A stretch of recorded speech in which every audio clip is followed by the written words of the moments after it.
মুসলমান ভাই আল্লাহর গোলাম ভালো করে খেয়াল করুন, লক্ষ্য করুন। আপনার খ্রিস্টান এক পাদ্রী মসজিদের সামনে এসে মুসলমানদের সরল সোজা মুসলমানদের ইমান বিভ্রান্তি করার জন্য, তাদেরকে ইমান বেঈমান করার জন্য সে কাজ করছে।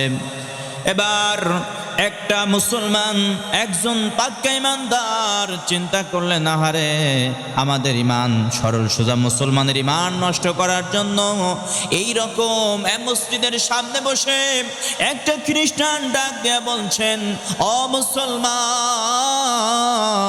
তোমাদের ধর্মগ্রন্থ আল কোরআন, আমার ধর্মগ্রন্থ বাইবেল, আসেন আসেন দেখি এই কোরআন আর বাইবেলকে আমি পুরাইয়া দেব।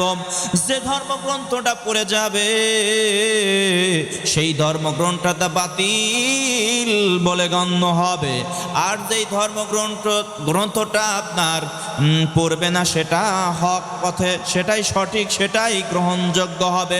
এই কথা বলে যখন বিভ্রান্তি সৃষ্টি করে দেয়, আপনার একটা মুসলমান শাহ আব্দুল আজিজ মুহাদ্দিস দেহলভী রহমাতুল্লাহ আলাইহির কাছে দৌড় দিয়ে চলে গেলেন। এবার সে ডাক দিয়ে বলছেন, ও শাহ আব্দুল মুহাদ্দিস দেহলভী রহমাতুল্লাহ আলাইহি, একটা খ্রিস্টান পাদ্রী এসে মুসলমানের ঈমানকে নষ্ট করে ফেলছে। এবার এই কথা বলার সঙ্গে সঙ্গে এবার ওই শাহ মুহাদ্দিস আব্দুল আজিজ দেহলভী রহমাতুল্লাহ আলাইহি ডাক দিয়া বললেন, কে কে ঈমান নষ্ট করছে, চলো যাই চলো যাই। শাহ আব্দুল আজিজ মুহাদ্দিস দেহলভী রহমাতুল্লাহ আলাইহি চলে আসলেন। আসার পর এবার মানুষকে, মুসল্লিদেরকে বললেন, তোমরা আগুন জ্বালাও। আগুন জ্বালানো হলো।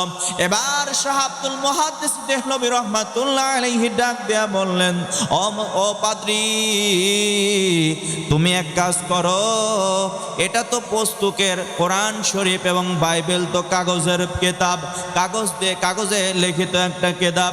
আসে না, তুমি আমার হাতে হাত রাখো, আমি তোমার হাতে হাত রাখবো। দুইজনের হাতে হাত রেখে এই আগুনের মধ্যে আমরা ঝাঁপ দিব। আগুন যাকে জ্বালাইয়া দিবে সে বাতিল বলে গণ্য হয়ে যাবে, আর আগুন যাকে পোড়াতে পারবে না সে হক বলে সাব্যস্ত হবে। এই কথা বলার সঙ্গে সঙ্গে ওই পাদ্রী চিন্তিত হয়ে গেল, পাদ্রীটা বিচলিত হয়ে গেল। না না না, আমি সম্ভবত ধরা খেয়ে গেলাম, আমি বোধ হয় ধরা খেয়ে গেলাম। এবার পাদ্রী চিন্তিত হয়ে গেল। চিন্তিত হওয়ার পর এবার শায়েখ আব্দুল আজিজ মুহাদ্দিস দেহলভী রহমাতুল্লাহ আলাইহিকে বললেন, না না না, আমার দ্বারা এটা সম্ভব নয়, কারণ পাদ্রী জানে আমার ধর্মটা এখন ভুয়া, আমার এই বাইবেলটা মানুষের বানানো। এখন যদি আমি আগুনের মধ্যে যাই, আগুন আমাকে পুরাইয়া ছারখার করে দিবে, আর এই আলেমটাকে আগুন কিছুই করতে পারবে না। এই কথা, এই চিন্তা চেতনা করে পাদ্রী চিৎকার দিয়ে ডাক দেয়া বলেন, না, আমি আগুনের মধ্যে ঝাঁপ দিতে পারবো না।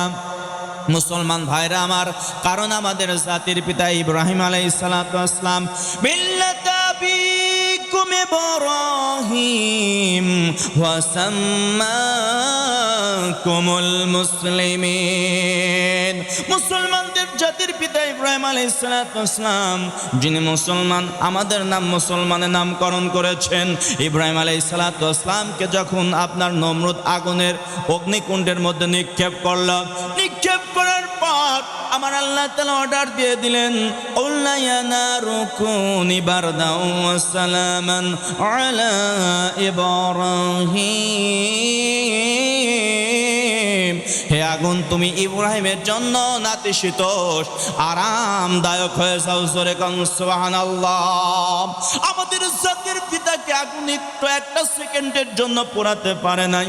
এমনি করে যারা আল্লাহর জন্য জীবন দিতে চায়, আল্লাহর জন্য আল্লাহর যারা হয়ে যায়, এই সমস্ত মানুষের গায়ে আল্লাহ তাআলা আগুন ধরাবেন না। কথা বলেন ঠিক কিনা?